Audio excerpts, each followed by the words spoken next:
quilter's cloth.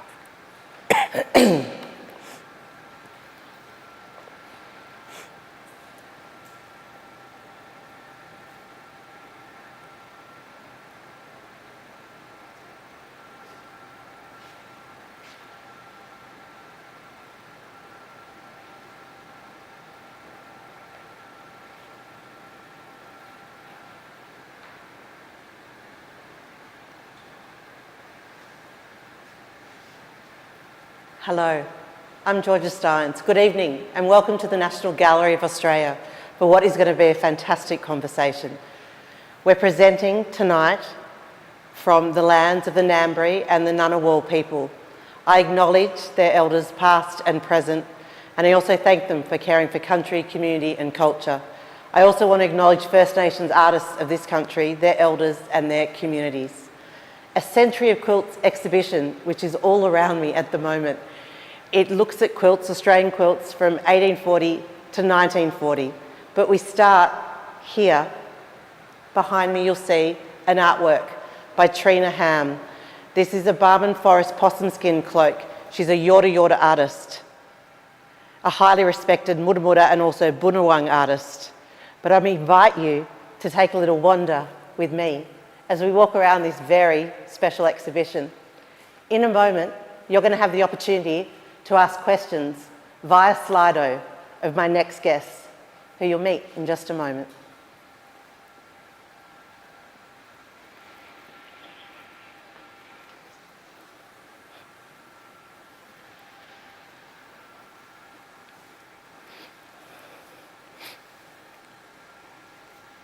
Thank you so much wherever you're joining us this evening, if it is in fact you're joining us from Australia or elsewhere, wherever you're joining us. Around us you can see the Century of Quilts exhibition at the National Gallery of Australia. I'm joined by two experts in the extraordinary history and legacy of this quilt, Simeran Maxwell, the curator of this fantastic exhibition, and also Debbie Ward, the head of conservation at the National Gallery.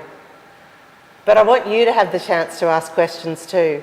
If you've already been lucky enough to come and visit this exhibition, you might have had things bubbling around in your head like I did. So I've got a few questions up my sleeve. But if you want to ask a few questions, we're going to use a platform called Slido. It's an online Q&A platform. You just submit your questions, head along to slido.com, then you put in the code Rajah. And we've already got a few questions coming through already, so don't miss out. I guess question one, we're going to put you on the spot first, Simeran. Question one too is, I guess, a little bit of the history of this particular quilt and what we know about the women.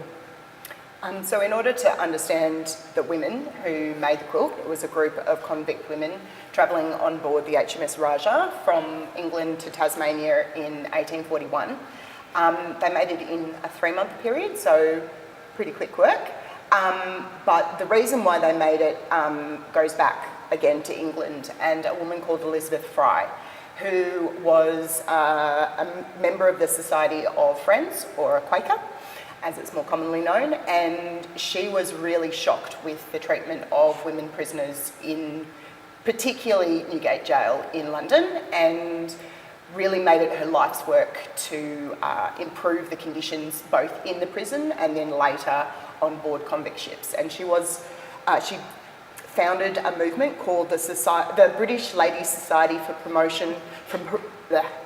the British Ladies Society for Promoting the Reformation of Female Prisoners. It's quite the mouthful, and I always do forget it. They needed an acronym in They do need an acronym. But it was mostly made up of women from the Quaker community and others who felt similarly about the plight of prisoners. And it was them for whom the quilt was actually made. Question already coming through for you, Debbie, which is, where did they get their resources? Obviously these were prisoners, so where did they get the resources to make the quilt? What do we know about that? Well, part of the whole Quaker caring for the prisoner concept was they tried to give prisoners some things. One, to give them identity and ownership of things, and also to keep them occupied during their journey. And it's interesting because the London Transport Society Committee had a meeting. They said how that kept the women busy by having these things that they could sew, but unfortunately they talked while they were sewing and the language was obscene. apparently, and it also usually ran out after 2/3 of the trip, and this one ran out in June, so perhaps that was true. But they were each given, there's lists and lists of items they were given. It's like 100 pins. They were given personal items too, like caps, aprons, a Bible, scissors, glasses if they needed it, their knife, fork and spoon. They could only take the spoon with them. Knife and fork had to be kept in the mess. But they were given up to, it was almost 10 metres of fabric. Yeah. So they were given that. They were given 4 rolls of cotton, 100 pins, 100 sewing needles, different, blue, 1 roll of blue, 4 rolls of white cotton, 2 rolls of black wool.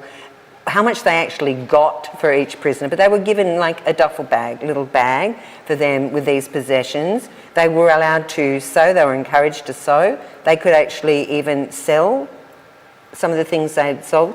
There's notion that they could keep the funds. I don't know how well that worked, but it was to keep them busy, and probably some of them felt like it could give them an opportunity to have a better life when they were here. It would give them a step up, and they had some possessions that way. So it was mainly to keep them busy and make them feel valued. It catches your eye obviously as soon as you walk in. You both have spent a lot of time with it and the size of it, but the design itself, what can you tell us about and how typical that was at the time? So it's a patchwork medallion style quilt. So patchworking was something that was encouraged by the Reform Committee. It was something to, as Debbie said, to occupy the hands. So the majority of the quilt is made up with that patchwork style. The centre is really phenomenal, and it uses a broidery purse, which is not a common phrase. It's derived from French, and it was supposed to indicate that it looked like Persian embroidery. Whether that's true or not is up to you.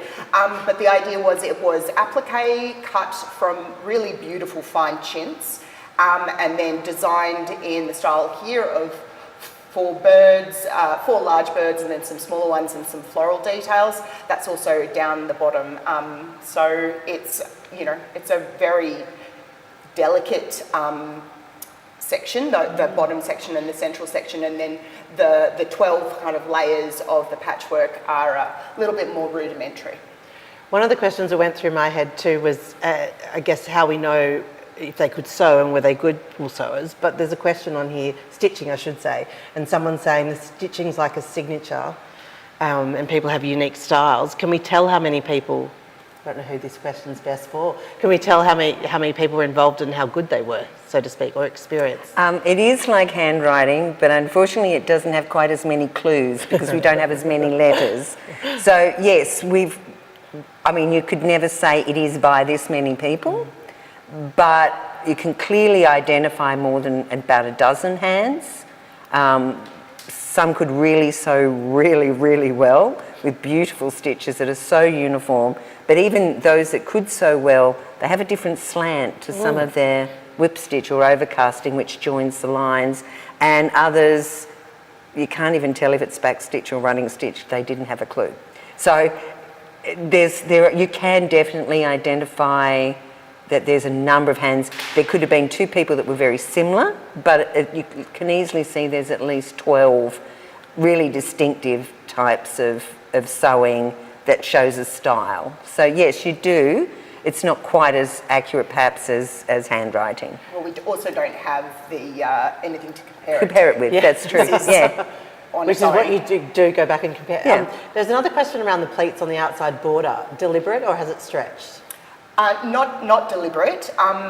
Our conservators, when they were installing it, Debbie, amongst others, there was quite the team, have made a very beautiful sort of fluted edge, but while the central section is plumb and the entire quilt was designed to be square, the conditions on board meant that it would never have been laid flat, and so as they got further and further out, things started to stretch, and of course with different hands you have different seam allowances, so things started to move.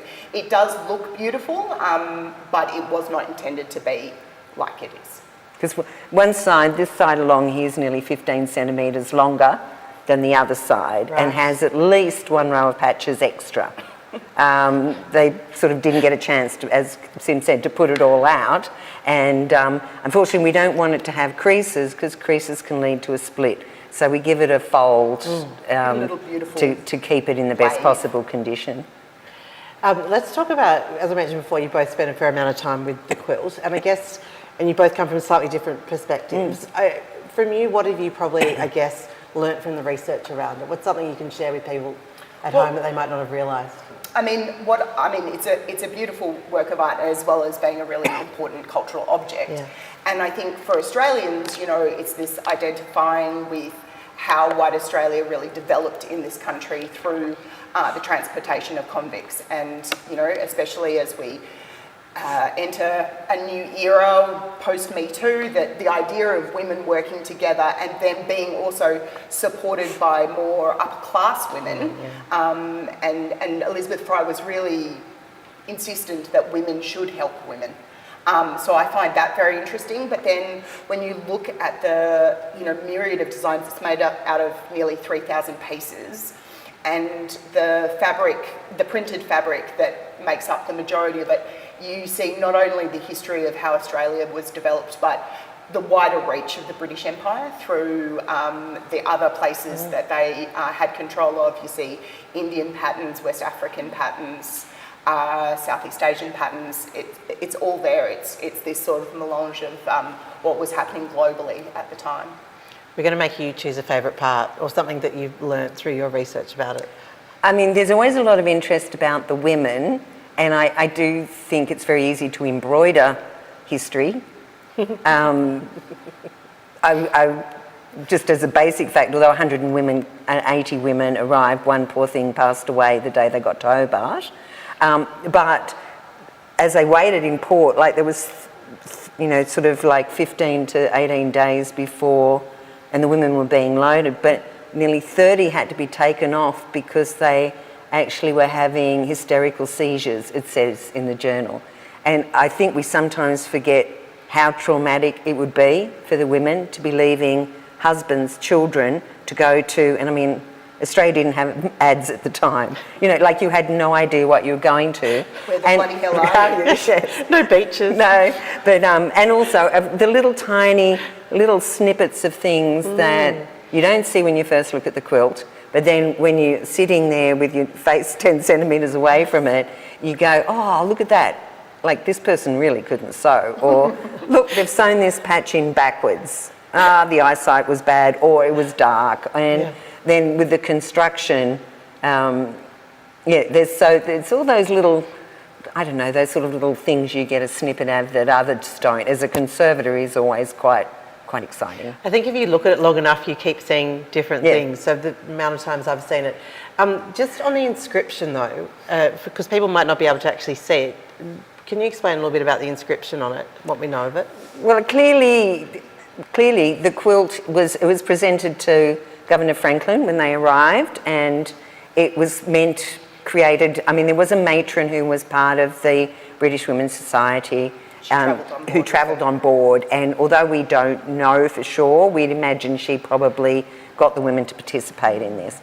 And it's clearly to sort of say thank you to the Ladies Convict Society. And to give a little bit of extra, come on, you really can do something for us. Look what we've done for you. Probably there were brownie points to be won by contributing to the quilt. Who knows? Because it wasn't that well documented. But I think the thing is that it's the embroidery or the writing is so fine. There's 18 stitches to a centimetre, being at cross stitch. That's really only 9 crosses. But it's so fine. It's of black silk, which runs like crazy, which is why the section around the inscription is the original colour of the quilt. It's got that sort of brown. It was also probably heavily with hand grease, because to sew it, and around June you were probably going near the equator. It was probably very hot, but we have left it as is. It was a bit sort of messy on the back, but it's definitely well composed, very well designed, because it's not easy doing stitching and getting it to such a beautiful. So although there was clearly some great seamstresses on board, there was clearly the token work was done by the inscription. And also, I mean, not a lot of, while the Quaker Society was very big on educating women, so part of the prison reform was to have women who wanted to be able to learn to read and write. That was done by a very literate person who had, you know, good grasp of the language and was able to write it without any mistakes. So again, that wouldn't have been the majority of the women on board. Thank you to everyone sending through questions. We're going to try and get to a couple more questions while we can. Someone has said, can you tell us more about the fabrics used? Are they printed? I mean, there's so many different fabrics. Yes. Yes, they are printed. So, I mean, that's an interesting part of the quilt, is that it was produced at a time when British textile industry was just booming. It had a kind of monopoly over cotton at the time. And they had, with the Industrial Revolution, they had changed the way that they could very quickly and rather cheaply produce the fabrics. And these fabrics, the majority of them would have come from textile factories owned by Quakers who had a connection, again, with Elizabeth Fry. And these would have been bolt ends and, you know, patterns that were no longer being used or popular. There were two different types of printing.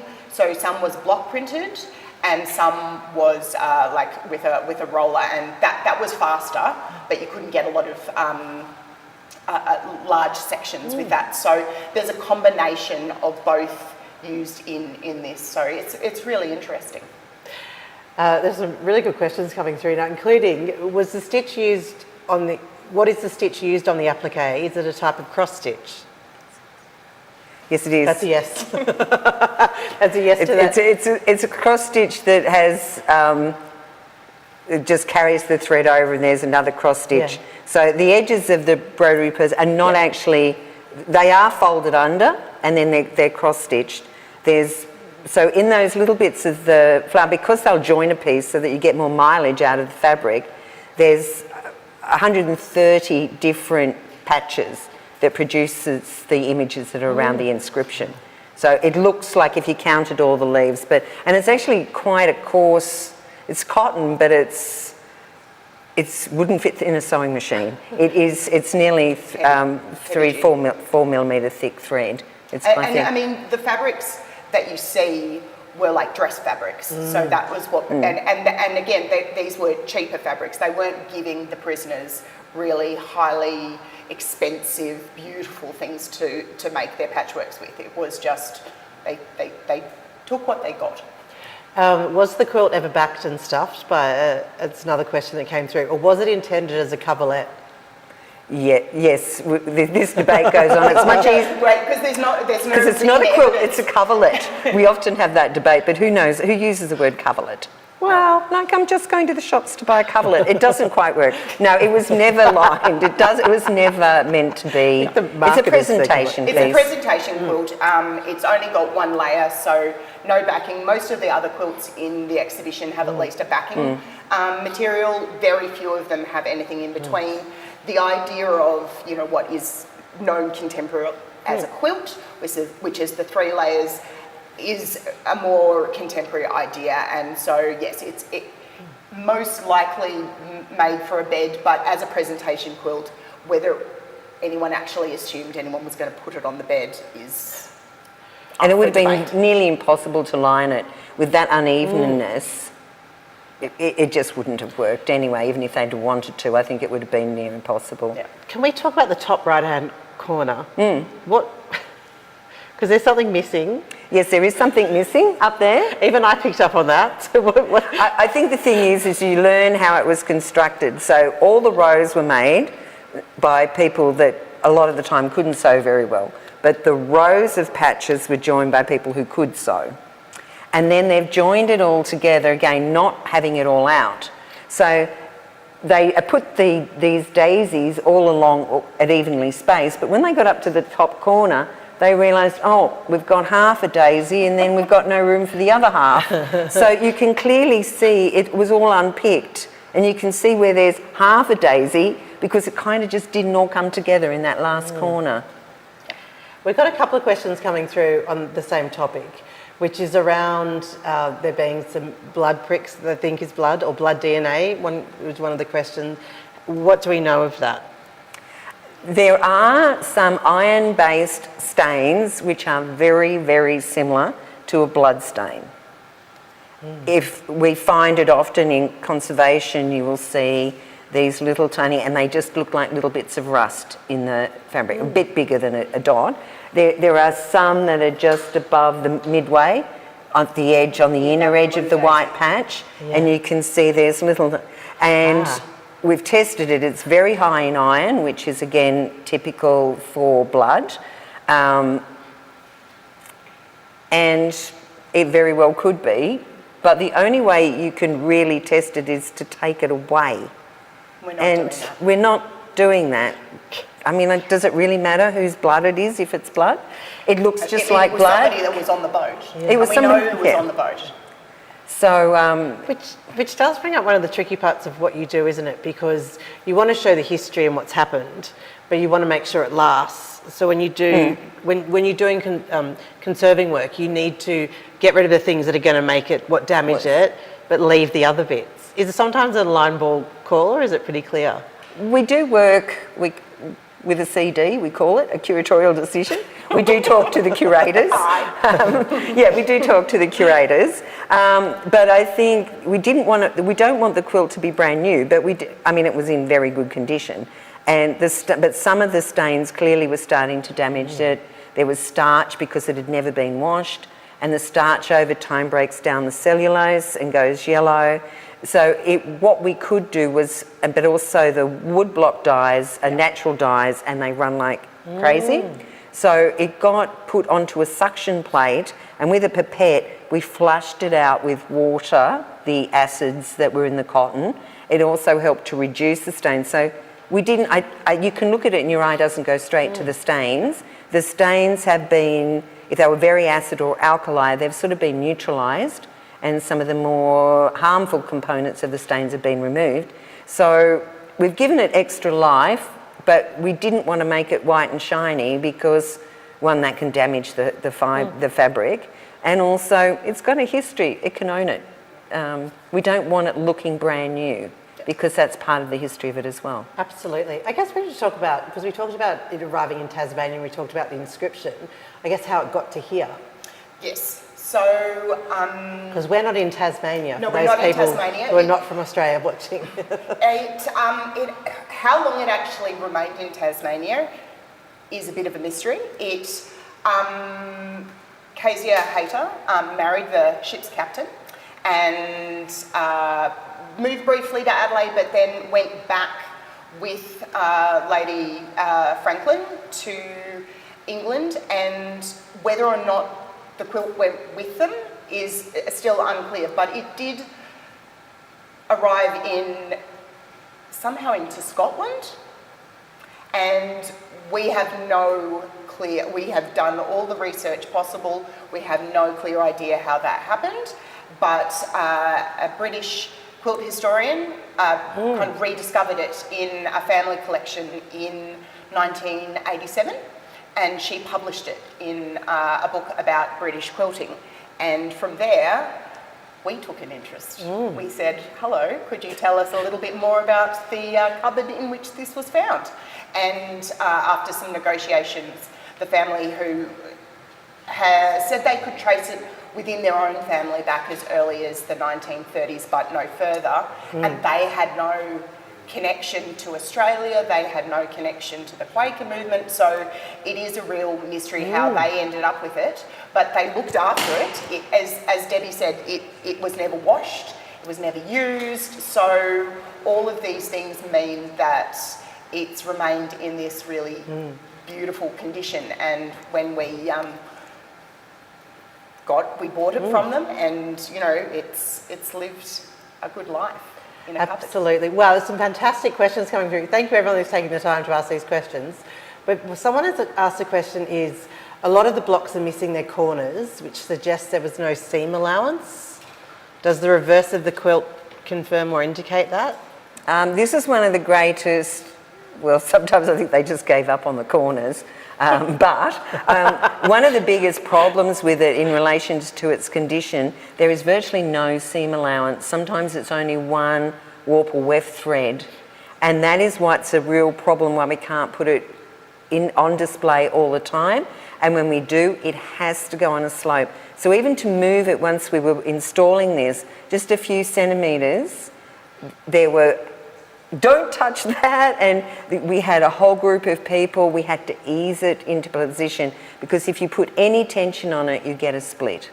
And so that's why we do unfortunately have to restrict how often we learn it, because it gets folded in the most beautiful box with these sort of silk cushions, homemade doonas. Wow. But to get it in and out, we put it at risk. And so that is, yes, the seam allowance is appalling in a lot of places. Debbie, this goes in really well to another listener, question. What are the conservation considerations for display when we have this on display like we do now? That is one, the seam allowance, and that has to be on a slope because it can't take its own weight. They're the main ones. So from the moment the exhibition was decided upon,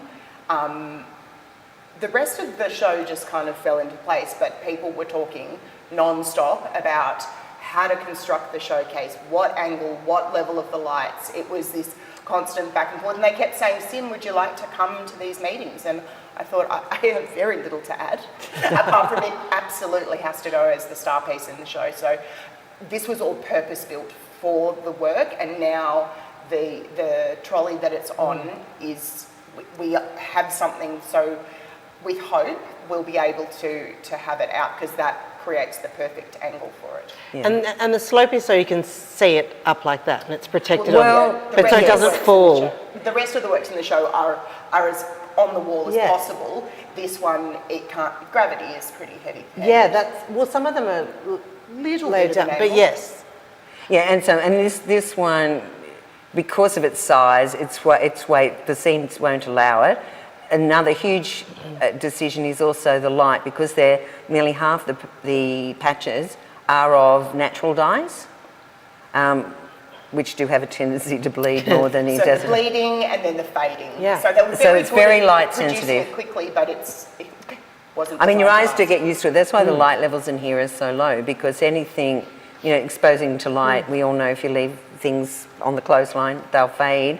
So trying to keep it to be as pristine as possible over time, we have to really reduce the light. So they're the two main issues. So she's the diva, glorious diva. Yes. So let's go to, someone's asking about English paper piercing. Is there evidence of it? Piecing, yes. Piecing, Paper not piercing. It's, yes, it's We do have a lovely example of Piecing. another, but there's no piecing at all in the patches, which explains the funny corners and the weird Yes. shapes. But there is in the daisies around the side. And as a more junior member of staff, I was very excited. I was thinking, it could have, because often they'll use nice white paper with inscriptions, and we might learn some things. Unfortunately, yes, sometimes letters, sometimes a bit of an old book. Is used as a template, but it's only in the daisies, and unfortunately they've got very common brown cheap wrapping paper inside them, which is perhaps all when you're on a ship. I don't think there was is that many illustrated journals and books. there probably wasn't. So we did unpick two small areas, and then we got to look at it under different sort of types of reflective light, so we could tell it was exactly the same density. We didn't unpick all of them, but it was very clear they've all got exactly the same brown. So that's the only area with a template, and we know unfortunately it didn't have another nice secret that we'd have loved.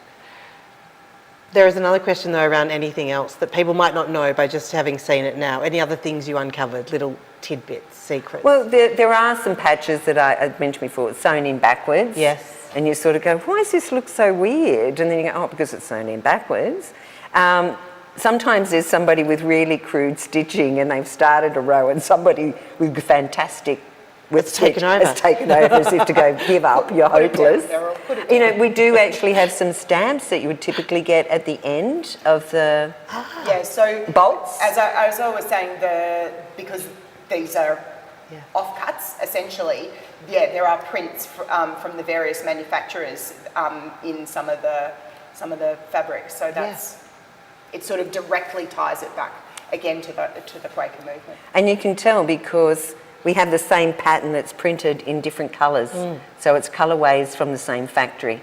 And so there's some colours where there's about 8 different, some fabrics we've got 8 different colours. So you can tell they've come from the same factory. And also the daisies are a better quality fabric than the ones you generally use for the patches. They're twice as thick and they've got more expensive colours in them. You've got bits of green and things which would generally cost a little bit more. Yeah, the majority of it is, as you can see, sort of reds and browns and a few bits of purple, but that central section is where you find the greens. Another question is, are any of the fabrics recorded in the company's pattern books? Like, have you been able to trace them back? I tried. Unfortunately, there was a fire where the British Museum, which had very good stocks, some of them have been lost, especially those around the late 1830s, 40s. Unfortunately, right on time. It was, but I do always look at auctions, and I save the photo. There's some dresses, very simple dresses with thick fabrics. I sort of seem to know every fabric off by heart. So you're always looking at other quilts at other times and other items of clothing, and it's just typical of what I've seen it about 5 or 6 times where you sort of go, it was just typical of the late 1830s. So it definitely wasn't the last season. And this period in time too, that's when patterns came out each season. Yeah. And so that's why these would have been like the end of one season, and then they wouldn't have needed those fabrics again. So they would have given them to the ladies, and then they would have brought in, next season's patterns. Which I think you've answered the next question, which is another person has asked, were any of the fabrics used in other quilts of the era? Like, how much was it like other quilts? Well, it was very so? typical, and we did go through all the samples because at the old prison in Sydney, the Mint, was it? Where women prisoners were kept, they have little fragments where rats used to take bits of the clothing and build nests, and years later they found it and they photographed them. It was a huge job going through seeing if we could match up any of them. But then there is one, when we have one quilt in the collection, the Campbell, we call it Ferguson quilt, and it actually has a fabric that's very similar. It was clearly made by the same factory. We've checked it. It's exactly the same fabric and it has exactly the same dyes. So it was made by the factory. It's got a slightly different pattern. I think there might be an image up now, and you can see there's a colour, sort of a rust and a rusty peachy colour, and it's very glazed. And in the Rajah quilt, it's glazed as well, which means it's got a sheen to it, again proving it was never washed.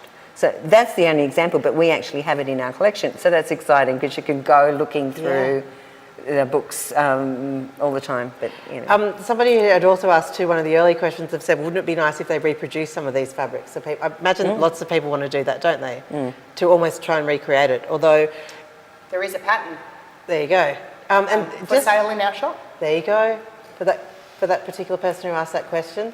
Can we just go to the size of the quilt too? And a bit of stats. So it's the numbers. 325. Well, it depends. 320. Yes, you're measuring, of course. It's 325 by 335-ish. So it is really enormous, and I don't think that when you see it on a screen or in a book, you really get that sense of scale. That this is one of the other reasons that we don't get it out very much, because it just really takes up so much space, and then can only be on display for a short period because of the considerations around light levels. Another question too, just in regards to this, when we were talking about the colour, someone said, how would the colours have changed from the original? Like, don't think they have at all.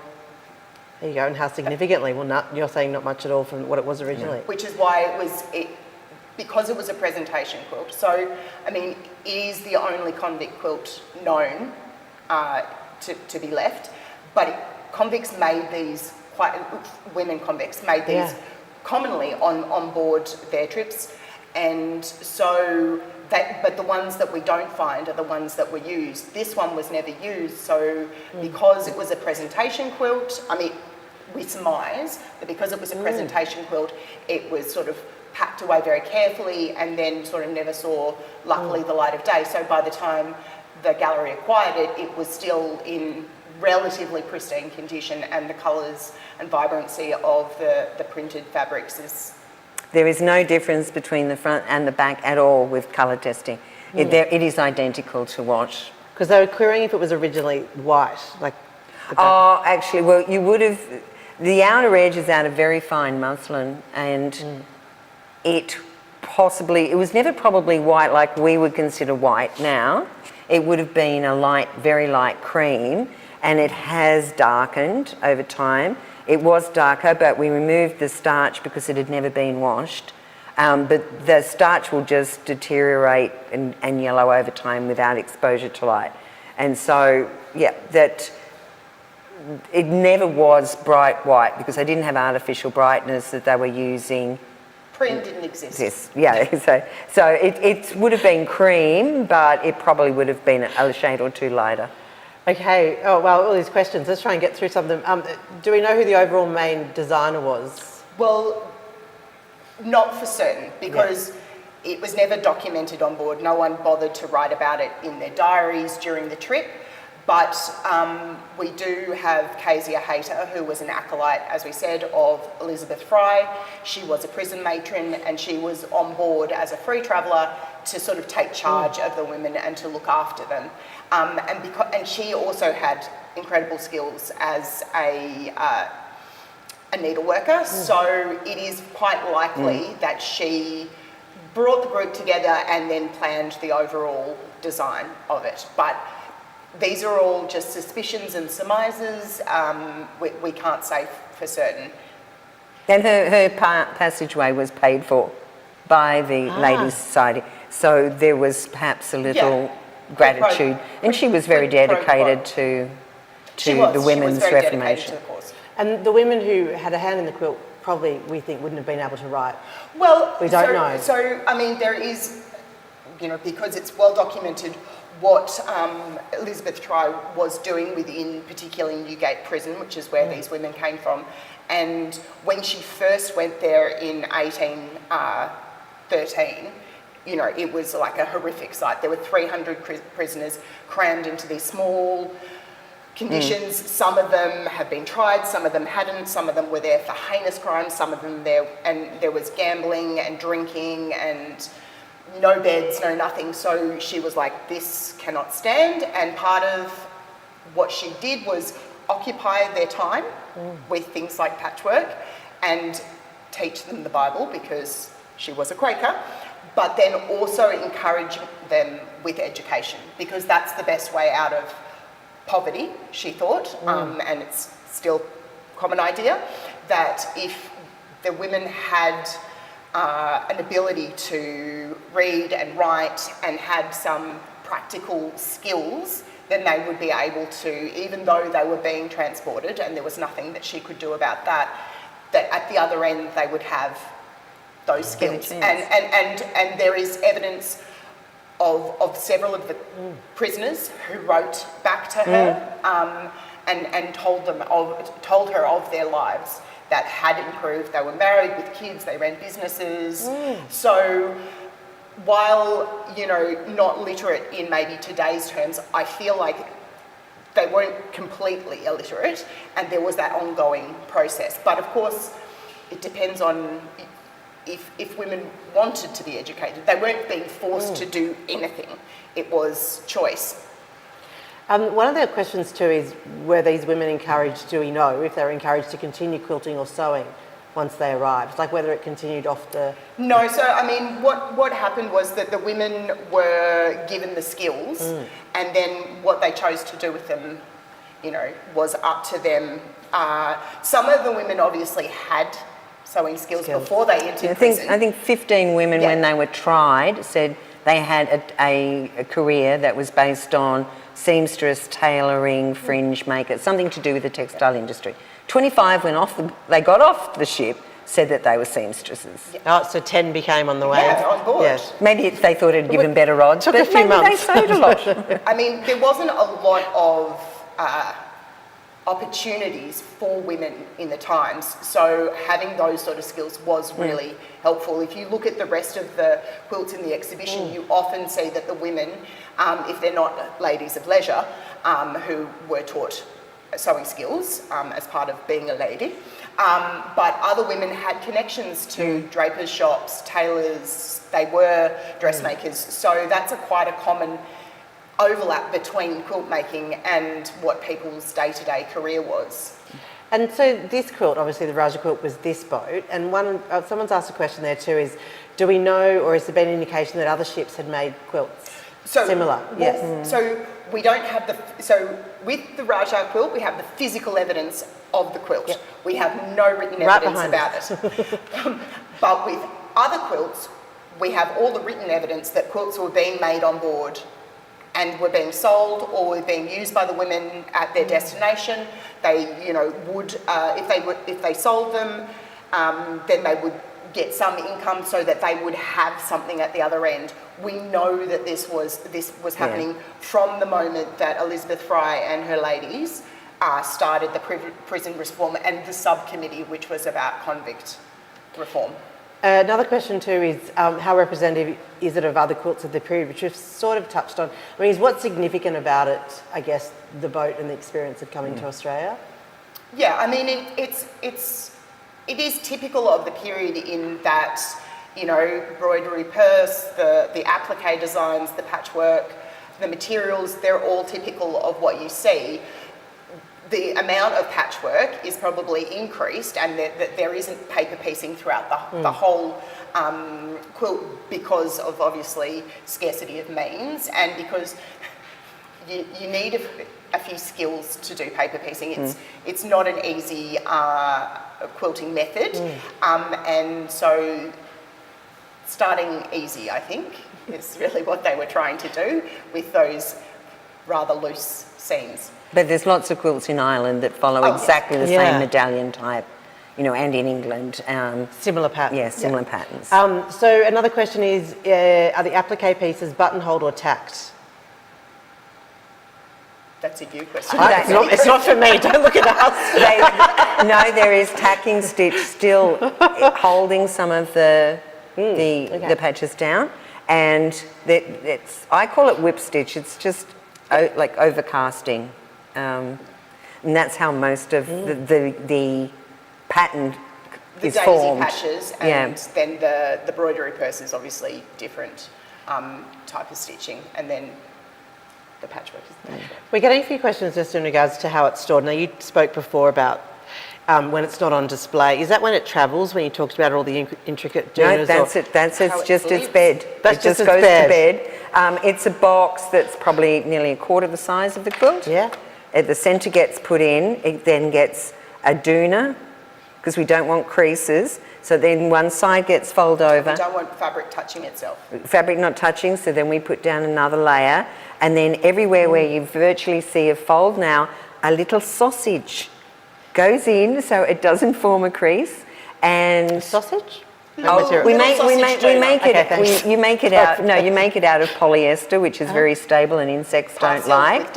And then it has polyester fabric, and it's all been washed and specifically made for each crease. Then you fold it over again, and it ends up being about this high. So when somebody says, "Oh, I really want to look at it," you sort of go, "Oh, that's a day's work for 4 people." Yeah.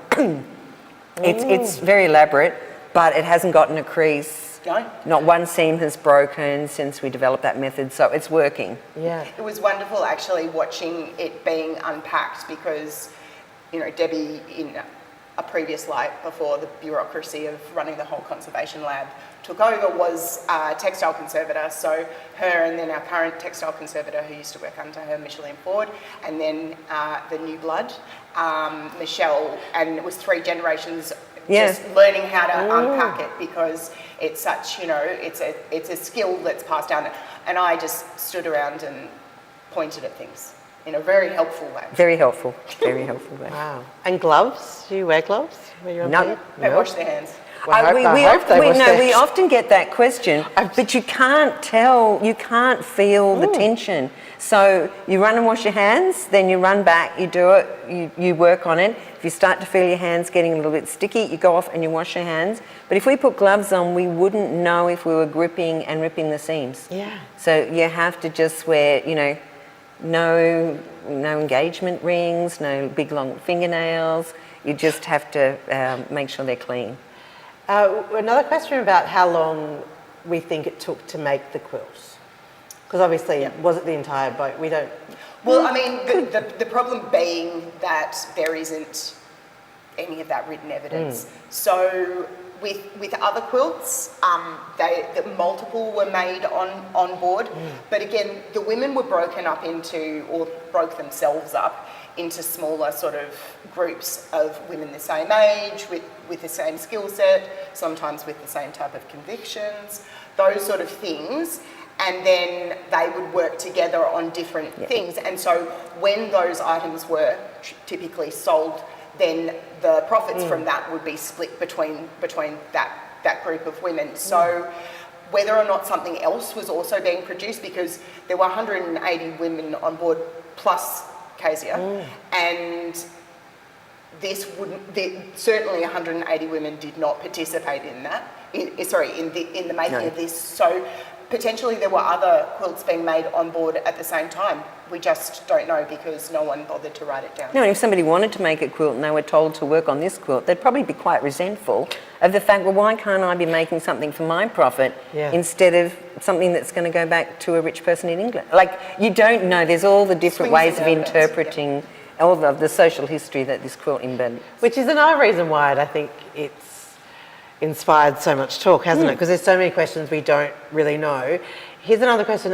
Someone has asked, can you tell if the birds and flowers in the, is it broderie? Yes, broderie purse are from the same piece of fabric? And is that likely an English printed fabric? Yes, it could be Indian. It might, I mean, the design is certainly is Indian in its origin. Whether or not it was printed in England or... Because by that time they were copying, they were importing. That's where all of these patterns come from. It does... Sorry, what was the question? It was about whether or not they're from... they were English. And we've looked at lots of patterns. Between the two, it was very difficult to identify.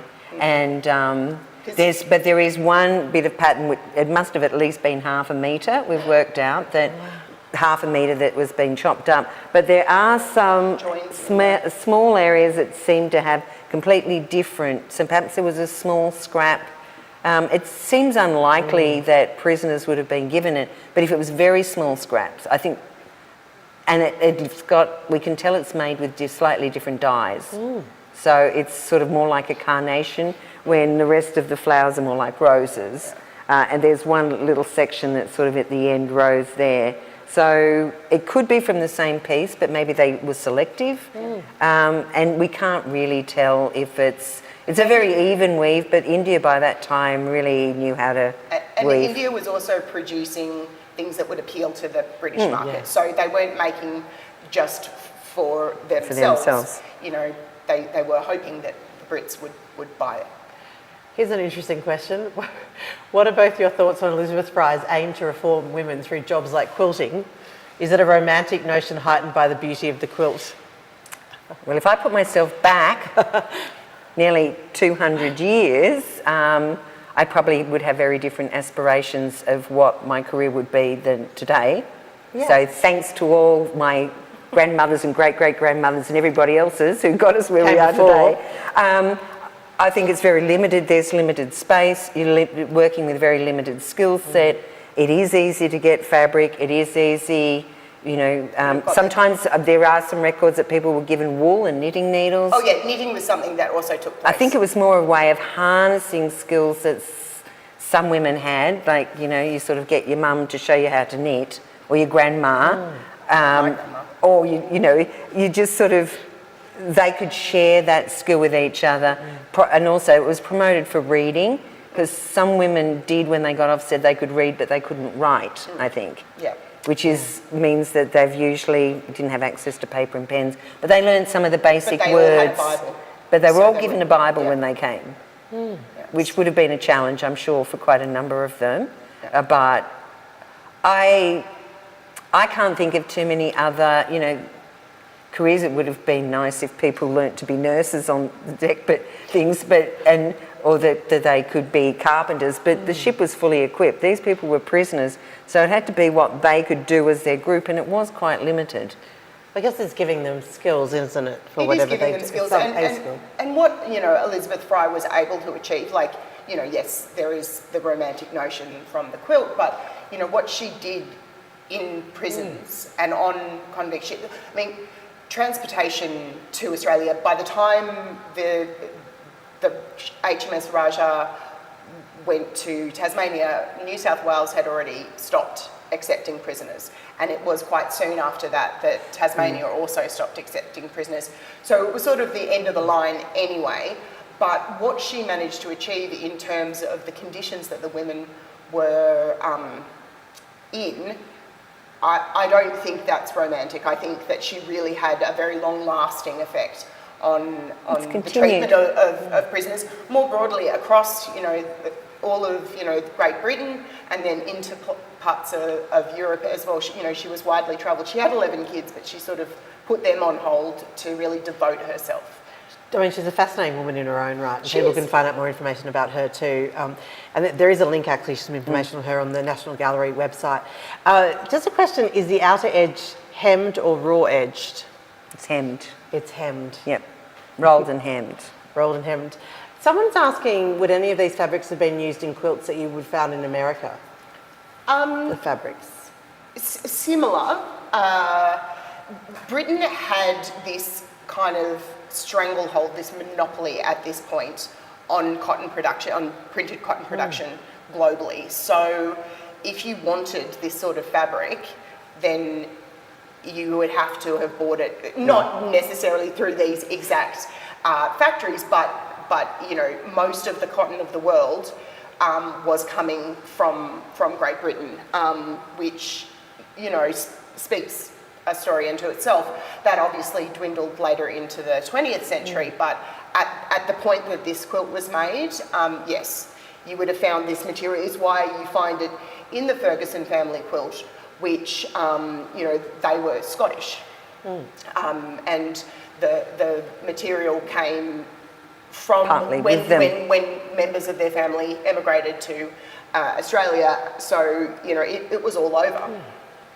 You mentioned before there was a pattern available. Someone's saying, asking if you've seen any contemporary replicas of it. There is one, but I just can't remember. I feel like in Tasmania, there's one where a group have reproduced it.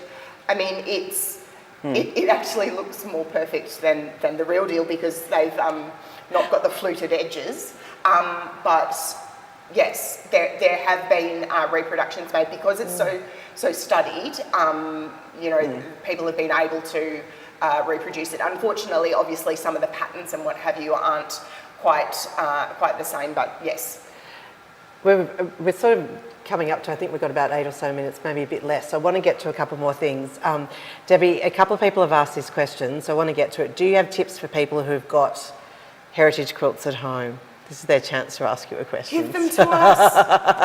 Yeah, give them to the NGA. There you go. I think the thing is, one, keep them insect free if you possibly can, because an insect will do more damage than the best of the care. Away from light if you can, or if you want to put it on display in a place that doesn't get direct sunlight. They do attract a lot of dust and a lot of grease, so it'd be good to get a piece of perspex to put in the front so that or things from the kitchen don't land on your quilt, and also to try and seek advice if you have a problem. If seams start to split or if certain fabrics are deteriorating, it's much better to get those fixed by somebody who knows how to fix them, because you can cause more damage. But enjoy them and love them, because the quilts that are in this display are only here because somebody loved them. If somebody doesn't bother to keep them, and sometimes people have contacted us saying, you know, I've got 6 sons and they're not going to care about this quilt. Would you like it? And we've had a few quilts that have come into the collection that way, haven't we? Through families. And I mean, that's the interesting thing, that while the women who made the Rajah quilt, but who made the other quilts in the show, they didn't consider themselves artists. This is just, you know, the work that women did of this period. But these works have been handed down through generations until they arrived in our storage. And the families treasured them because they could see how beautiful they were and that they had worth. And people cared for them, even, you know, if they were used, they were still cared for in a way. And each of these quilts tell a different story of a different family and a different woman and different traditions and the materials. And but how much longer can people come and see the exhibition? It's on until the 25th of August, so we've got quite some time. So yes, please make the journey. We've got a couple of questions too, just in the last few minutes. People are asking where they can find out or read more on both the Rajah quilt but also on the women. I mean, how easy is it to find out more information? Well, so there's on our website we have. There was a publication a number of years ago, and all of that information is now on our website, so I encourage people to go there. There has been several books written about different aspects of the Rajah quilt, particularly focusing on the women and their lives after arriving, because we do have a list of all of the women, so we don't know who worked on this one in particular, but we know broadly everybody's names, and that was fairly well documented. So there are other books out there, and because of its uniqueness, it's included in almost all books that you'll find on the history of Australian quilting and even on British quilting. Debbie, any final thoughts on the quilt? I think one of the reasons why the Rajah is so special, because it doesn't have that fantastic of fabrics for the period. It wasn't sewn, some areas are sewn beautifully, but you have to remember that there was, 179 women arrived and 10 children, and you imagine that they had children, and some passed away. But I think part of the interest in the Rajah is there are thousands and thousands of Australians that have a direct link to these bits of fabric. And that is part of what makes it special. And so its story will never finish because it connects people, and it's actually doing exactly what a quilt should do, even though it came from a completely different place of what a normal quilt would do. God, I could ask you so many questions on that, what a quilt should do. What are your final thoughts? Well, I agree with Debbie. I mean, we've got files and files filled with names of people who can trace their lineage back to this, really important group of women. And, it continues to surprise me every time, we get it out or we have these discussions, how many more people feel this sense of connection. And I think, broadly across the whole exhibition, it's very popular because people do feel this incredible sense of connection with textiles that perhaps people who don't usually come to art galleries might feel like a little disconnect with certain things we show, whereas there is this, visceral reaction with the textiles and with this one in particular. And it's also so just... And when I said what a quilt should do, like keep you warm and show off your skills, because nobody had ownership of this once they arrived, and it definitely won't keep you warm. No. Yeah. So it doesn't do what so many other quilts in the exhibition would. It's also, if we talk about women and putting women in the front, you put women and their female stories in the front, which we don't traditionally see. And it is at its heart about women supporting women. Yes. It's about well-to-do women being benevolent and saying, I can spend my time making other women's lives better. And, some of these women, committed heinous crimes, some of them not so much. Some of them committed crimes so that they could get to Australia to see their husbands. So like there's so many stories bound up in the quilt, and then, across the whole idea of textile history is just like a little snapshot there. I feel like we could have gone for a few more hours. There's so many questions, but thank you, Debbie, and thank you, Sim. Lovely. Because Thank it's a great place to conclude our conversation tonight. Thank you to everyone who joined us online. Thanks for all your fabulous questions. The Rajah quilt, as we said, is on display at the National Gallery, and that's as part of the Century of Quilts exhibition until the 25th of August. There's also lots of great information up online, which we've referred to too, that you can find. There's the pattern for the quilt too, which is in the shop, so you can find all that information.